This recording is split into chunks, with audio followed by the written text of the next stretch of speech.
It happened a week ago. I was back in Willow Creek for the first time in years. I thought I would cover the local festivals and maybe catch up with old friends. It felt nice to be back, but something was off. The town felt quieter, like it was holding its breath. I didn't realize then how wrong I was. On my first night, I walked past the old diner. It had been closed for years. I stopped for a moment. I thought I heard murmuring coming from inside. My mind started to race. I told myself I was just imagining things after long hours on the road. I went back to my hotel, but the noise wouldn't let me sleep. I could have sworn it sounded like voices. The next morning was normal. I grabbed coffee at the cafe. The locals were friendly but distant. I remember asking about the diner. They changed the subject fast. It felt like no one wanted to talk about it. I didn't understand why, but it made me uneasy. As the days went by, I felt more and more that something was wrong. The flickering lights seemed to follow me when I passed the diner. Sometimes I thought I saw a shadow move in the window. I tried to shake it off, telling myself I was just being paranoid. Yet I felt pulled to the place. Later that week, I walked by the diner again. I heard the whispers again. They were louder this time. I focused hard and caught a few words. Never again, and gone too far. My heart raced. Who was inside? What were they talking about? That day, I tried to find someone to talk to. I ran into Clara, an old classmate. I asked her about the diner. She looked pale and checked over her shoulder. She said, "No one goes there anymore." I felt confused. I pushed for more, but she said it was just an old building. I didn't believe her. There were secrets, and I sensed they wouldn't share. The tension in town kept building. I felt like everyone was hiding something. It wasn't just me. Other visitors noticed too. One afternoon, I stood in front of the diner again, a shiver creeping up my spine. I heard a laugh, soft and eerie. It felt wrong. Then something caught my eye. A figure stood in the window, staring right at me. I took a step closer and called out, "Is anyone there?" My voice echoed back. No answer. My heart raced again, and I turned away, feeling a chill in my back. I hurried to the corner and glanced back. The window was empty now. I could hardly believe it. Was it real, or was it all in my head? That thought made my skin crawl. I knew I couldn't avoid it much longer. The diner held answers, and I needed to confront whatever was lurking inside. I just didn't know what I was getting into. I woke up the next day with a knot in my stomach. I couldn't shake the feeling that I was being watched.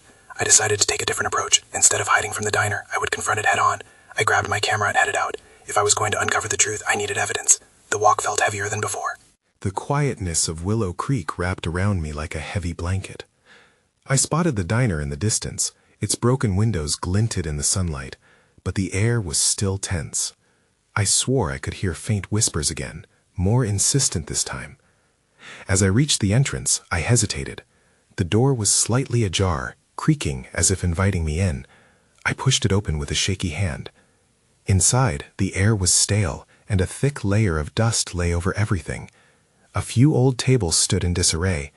My footsteps echoed as I explored, and the whispers faded into an unsettling silence.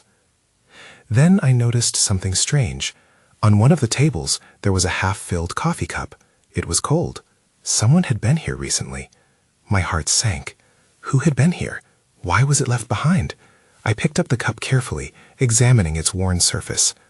That's when I noticed something scratched into the table beneath. "Get out while you can." Panic bubbled up inside me. I took a step back, my mind racing. What did that mean? Was someone warning me? The urge to leave was strong, but curiosity held me there. I had to find out more. Slowly, I turned to look towards the kitchen. Just then, a loud clatter came from behind the counter. It sounded like something had fallen. I crept toward the sound, my pulse quickening. Peeking around the corner, I saw a shadow darting away. My instinct screamed at me to turn back, but something compelled me forward. I called out, "Is someone there?" My voice was shaky, but loud enough to make a difference. There was no reply, just a faint shuffle, and then silence. I held my breath, trying to listen. The whispers returned, growing louder. "Too late." I felt a chill run down my spine. I stepped back, but the floorboard creaked loudly beneath my weight. Suddenly, the lights flickered, and I froze. The diner was alive with energy, but the feeling was wrong. I could feel it in my bones. "Leave now," a voice whispered, close and urgent. I whipped around, scanning the dim room. A door at the back was slightly ajar. One last push of courage swept over me. I had to see what lay beyond it. I stepped toward the door, but before I could reach it, I heard a loud bang from behind me. I turned, my heart racing. It came from the front of the diner.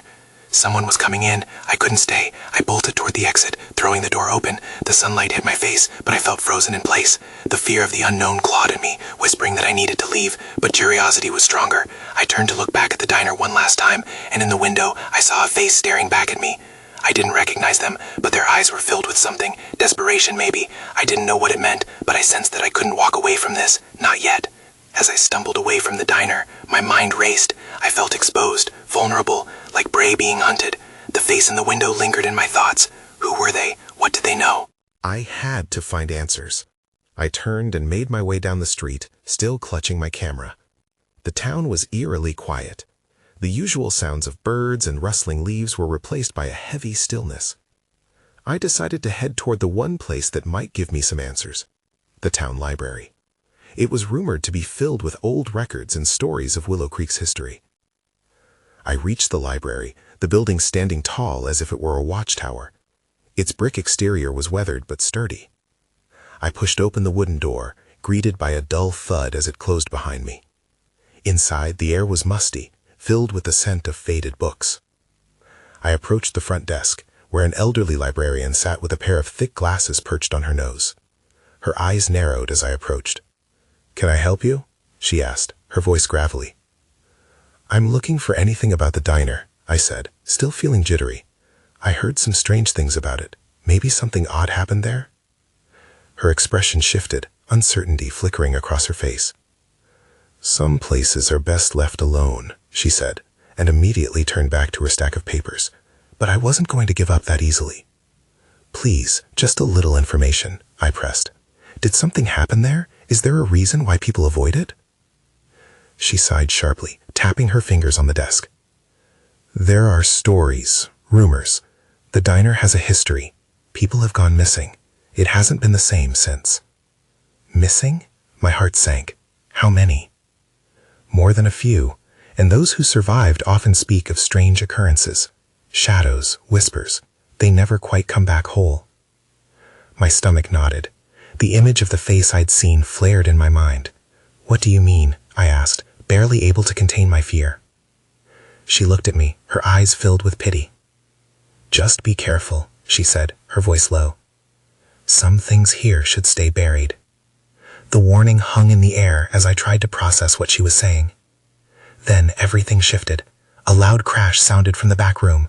Books tumbled to the floor, and I jumped. The librarian stood, her face pale.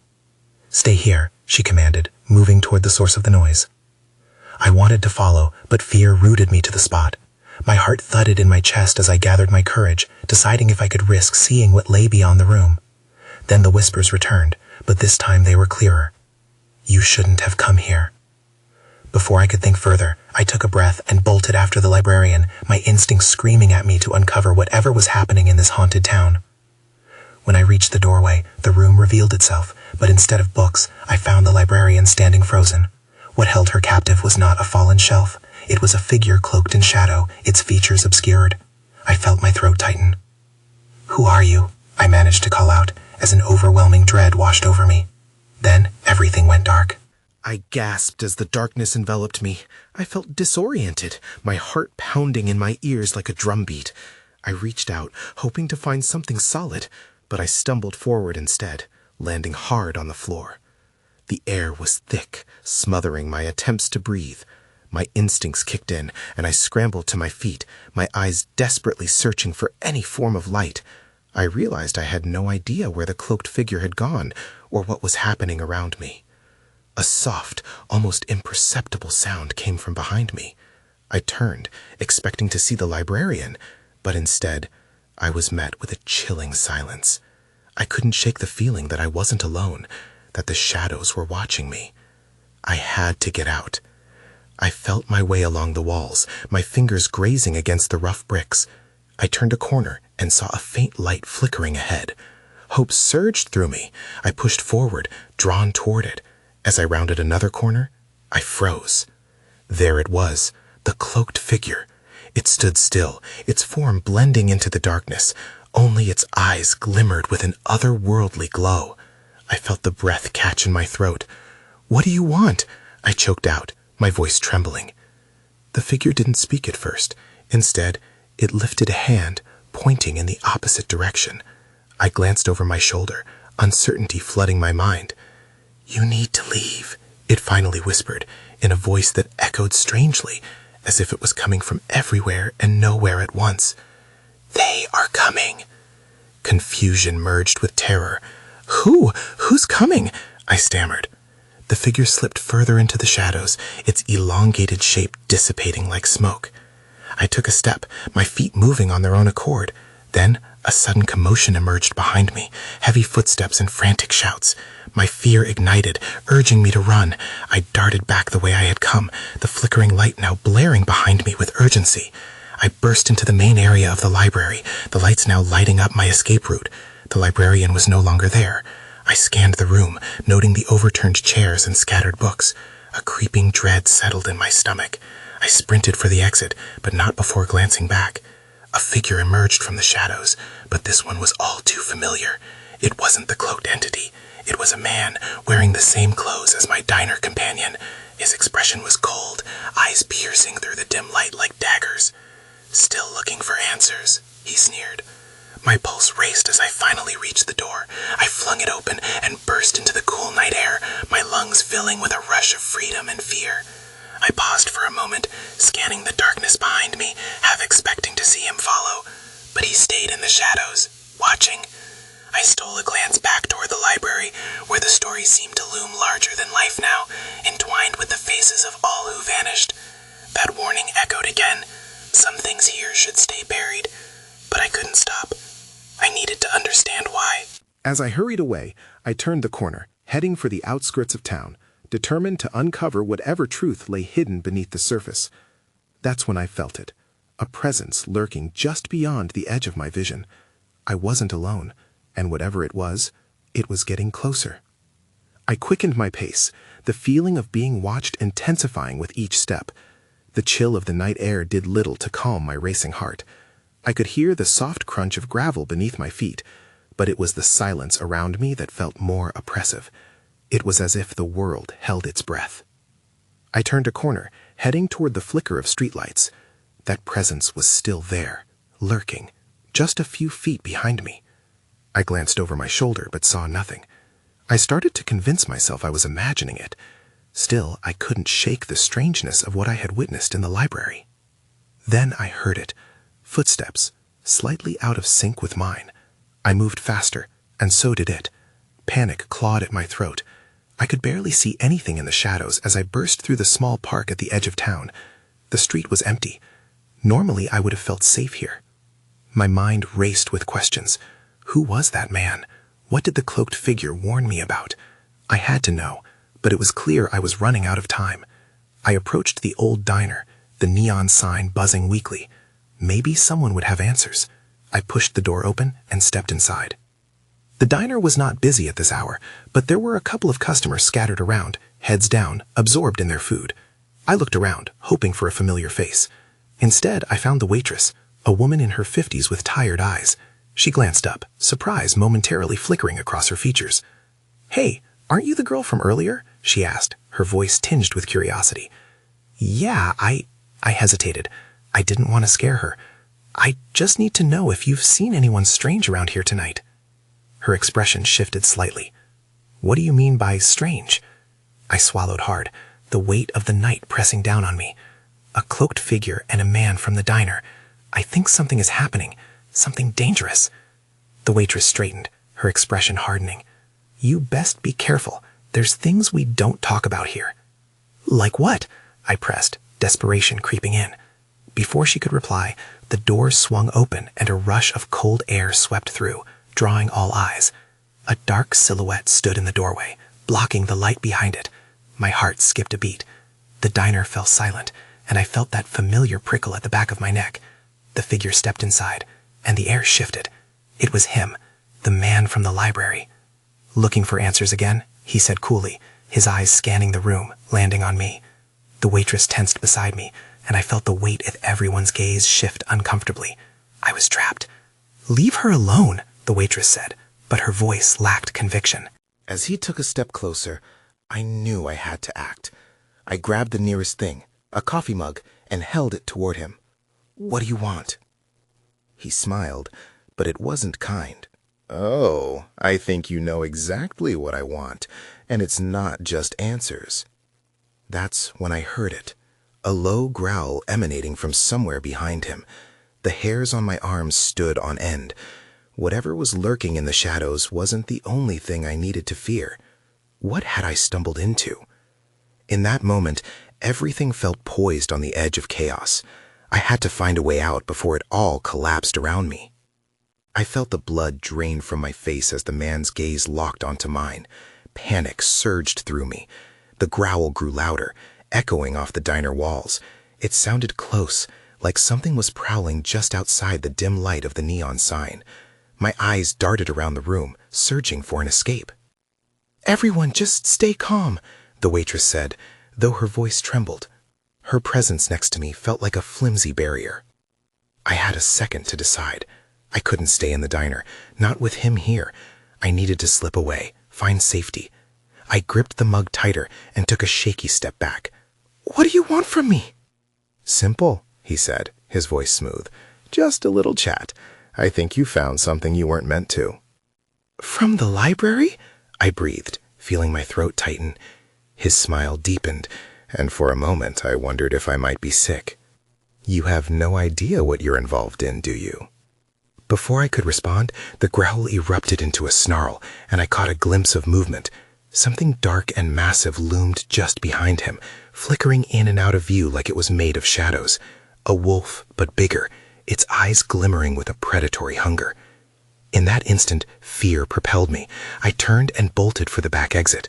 The bell above the door jingled as I burst through, the cool night air hitting my face like a slap. I didn't look back. I sprinted through the empty parking lot, my heart pounding in my chest. The growl reverberated in my ears, echoing my own pulse. What was that thing? My mind raced through possibilities, each one darker than the last. I glanced toward the road, where streetlights flickered like dying stars. My only option was to head for the next street, find help, or at least some cover. As I rounded the corner, I slowed just enough to catch my breath. The adrenaline pumping through me made everything feel sharper, clearer. That's when I saw it. A figure standing at the end of the street, barely illuminated by the dim light. I felt a wave of dread. Was it another one of them? I couldn't tell. The figure stood completely still, dark clothes blending into the night. "Hey!" I called out. My voice trembled. "Are you okay?" The figure shifted slightly, and for a moment I thought I saw a flash of recognition in their stance. My heart raced faster. I took a cautious step forward, and a flash of regret ran through me. Was I really doing this? The figure took a step toward me. "You should stop running," they said, their voice low and steady. "It won't help." "What do you mean?" I asked, a part of me still wanting to run. "Everything is connected," they replied, their gaze deep and piercing. "You've touched something powerful, and now it's looking for you." A chill ran down my spine. There it was again, an edge of something I couldn't grasp. "What are you talking about?" The growl echoed in the distance. I couldn't see where it was coming from, but I felt the tension rise, the air thickening around us. The figure was still moving closer, and I had no idea if they were friend or foe. "Come with me," they urged. "You don't have much time." Before I could properly think, I made the only choice I could.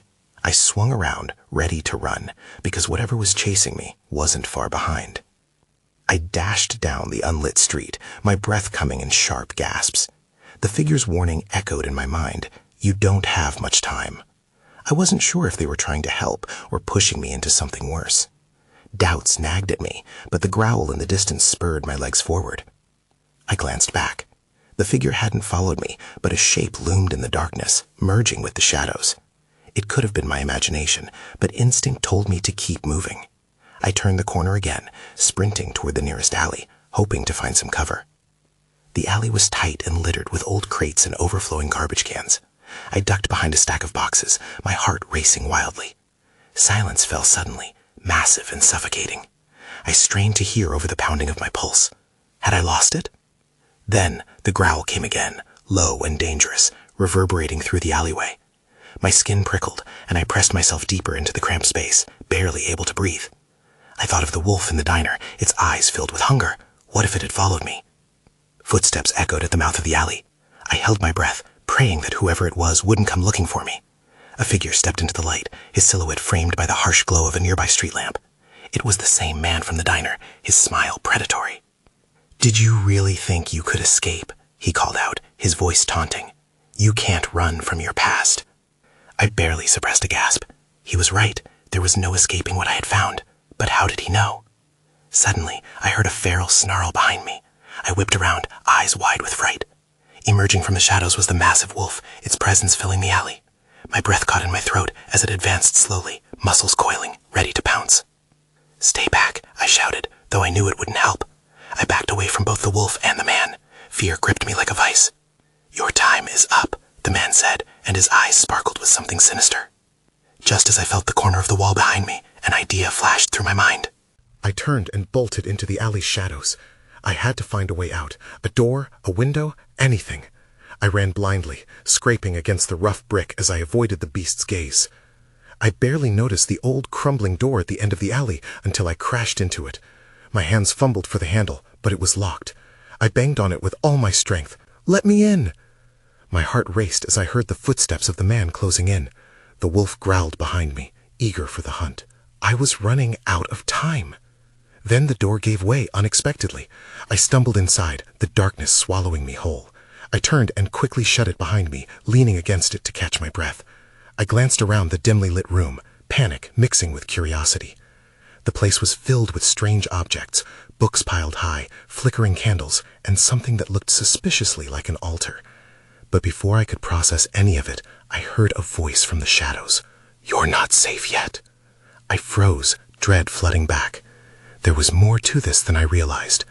My pulse raced as I wondered just who or what I might find in this suffocating darkness. I turned slowly toward the voice, trying to pierce the darkness. My heart hammered against my chest, not knowing if it was friend or foe. "Who's there?" I demanded, my voice wavering despite my effort to sound strong. The shadows shifted, and a figure stepped into the dim light from a candle flickering beside an intricately carved table. A woman, older than me, with wild gray hair and piercing eyes that seemed to see right through me. Her clothes were tattered, but held an air of authority, a strange mix of power and vulnerability. "You shouldn't have come here," she said, her voice low and cautious. "They will find you." "What do you mean?" I stammered, the gravity of her words sinking in. I could still hear the growl echoing outside, reminding me I wasn't safe. "Who are they?" She shook her head, glancing toward the door. "The wolf and the man. They are hunting you for what you carry." I felt the blood drain from my face. What did I carry? Memories from that night, secrets I'd buried deep. My hands trembled, recalling the sense of dread that had followed me, but I couldn't afford to be lost in thought now. "Listen," she said, stepping closer. "You need to prepare for what comes next. The past is catching up." "Why do you know this? Who are you?" "I'm someone who's seen too much." Her eyes narrowed, urgency in her expression. "You must trust me, or you will end up like the others." "The others?" I echoed, confusion flooding my mind. My instinct screamed at me to run, to find an escape. "Those who fought before you," she explained, and as she spoke, her demeanor shifted. It was as if she were reliving their stories, the pain, the fear. They didn't realize the danger until it was too late. Before I could respond, a heavy thump resonated through the door, the sound sending jolts of panic through me. The wolf was closer. I could hear it clawing, circling, eager for me. "I need to go," I said, my voice rising in desperation. "I can't stay here." "You cannot outrun it. The door is only a temporary measure," she warned, her tone serious. "You must face this." As the growl intensified, I realized she was right. I was running out of options. But face what? The memories? The truth? Without warning, the door rattled violently, and I flinched. I could hear the man's voice on the other side, taunting. "You think you're safe now. You have something that belongs to me." That's when I noticed a small box on the table, intricately designed and faintly glowing, a stark contrast against the dimness. "What's that?" I pointed, feeling drawn to it even through my fear. "The key," she whispered, urgency lacing her voice. "You must open it and face what's inside." But before I could approach, another crash hit the door, sending splinters flying. My heart raced, and I felt the urge to run. "Now!" she shouted, pushing me toward the box. "There is no time." I lunged for it just as the door buckled, ready to give way. My hand closed around the cool metal of the box, and a surge of power coursed through me. Then, everything went dark. I gasped as my senses exploded back to life. I was lying on a cold stone floor, the flickering candlelight dancing eerily above me. My heart raced. Where was I? Had it all been a dream? As I pushed myself up, the box lay just inches from my hand. It sparkled faintly, inviting me to explore further. I reached out to touch it again, but a sudden shiver coursed through me. The memory of the woman's urgency flowed back. "You must open it and face what's inside." Swallowing hard, I glanced around the room. It was dimly lit, filled with strange artifacts and dusty books. The air felt thick, oppressive. Something lurking in the shadows seemed to watch me. "Hello?" I called out, the word trembling in my throat. No response came, just the soft rustle of what sounded like fabric brushing against the floor. My eyes darted towards a heavy door across the room. I could feel the weight of something unseen pressing down on me. Instinctively, I grabbed the box and stood up. The fear held me, but so did a frantic hope. I moved towards the door with purpose, my fingers trembling as I brushed the surface of the box. As I neared the door, a loud thud shook the walls. My breath hitched. The man's voice seeped through, low and taunting. "You can't hide forever. That treasure is mine." Treasure? What treasure? My mind raced. What did he want from me? I hesitated, considering my options. The box felt alive in my hands. There had to be a reason it glowed. Opening it could be dangerous, but staying out here seemed just as deadly. I returned my focus to the box, fingers trembling as I sought the latch. It clicked open with a satisfying sound that echoed in the silence. A rush of energy flowed through the air, electrifying. I could feel it, feel the connection to something deeper. Answers, memory, power. I had to know. Just as I was about to look inside, I heard nails scratching against the door, harder now. "Let me in!" the man shouted. "You don't know what you're playing with." "What do you mean?" I whispered to myself, panic bubbling in my chest. I had become a mere pawn in something much larger than I could comprehend. With a deep breath, I leaned closer, opening the lid fully. Inside, nestled like a precious gem, lay an ancient pendant. It shimmered with a bright amber light, pulsating softly as if echoing my heartbeat. I had never seen anything like it. Suddenly, the door burst open with a thunderous crash. Splinters exploded into the air, and there stood the man, his wild eyes locked onto the pendant. I froze. "Give it to me," he roared, taking a step towards me. The wolf growled just behind him, its glowing eyes piercing the darkness, waiting to pounce. I had to act, and fast. The pendant felt like a lifeline, the answer to everything. But was I ready for what it might unleash? "No," I shouted, my voice surprising even myself. Then, without thinking, I reached for the pendant. The moment my fingers touched it, a blinding light enveloped me, and the room began to swirl. I closed my eyes against the brilliance, feeling warmth wash over me, pulsing from the pendant as if it were alive. The light grew brighter until it was all-consuming, and then suddenly, as if a switch had been flipped, there was darkness. Deep, unyielding darkness. When I opened my eyes again, I found myself standing in front of the diner. The familiar flicker of its neon sign buzzed overhead, but the town felt different, calmer, almost serene. An unsettling quiet surrounded me. Had I escaped, or was this another trick? I hesitantly stepped toward the door. The ominous feeling swept over me again, warning me against entering, yet something pulled me to it, a thread woven into my very being. With a deep breath, I pushed the door open. Inside, the diner was alive with chatter and laughter, the smells of coffee and bacon filling the air. I blinked, confusion gripping me. Had I returned to a time before everything had spiraled out of control? An older version of the waitress from earlier caught my eye. I recognized her immediately, and she smiled as if we were old friends. "Welcome back, dear," she said. "You've been gone a long time." "Back," I murmured, my heart racing. "What happened?" "No need to worry. "You're safe here," she replied, her demeanor warm, but her words carrying an undertone of caution that suggested a deeper truth. "It all worked out. You faced what you needed." I searched her eyes, looking for answers buried beneath her gentle smile.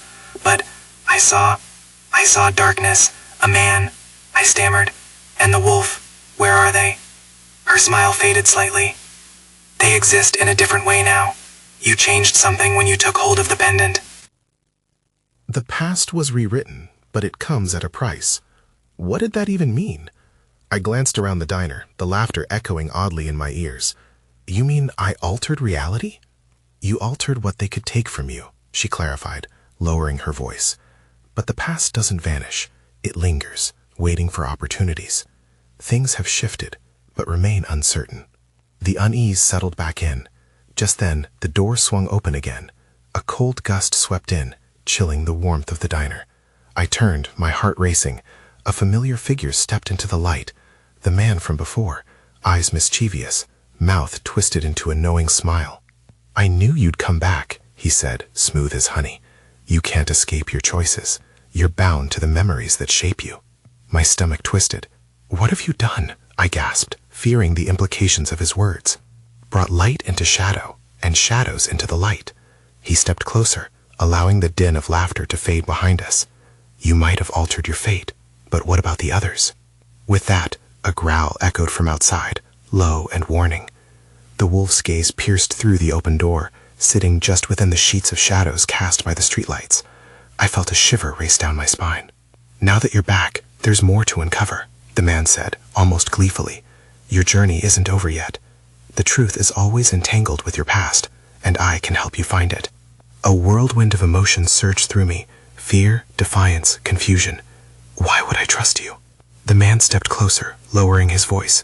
"Because, dear girl, learning the truth can change everything, but you need to want to know." I hesitated between the sanctuary of the diner and the uncertainty of the outside world.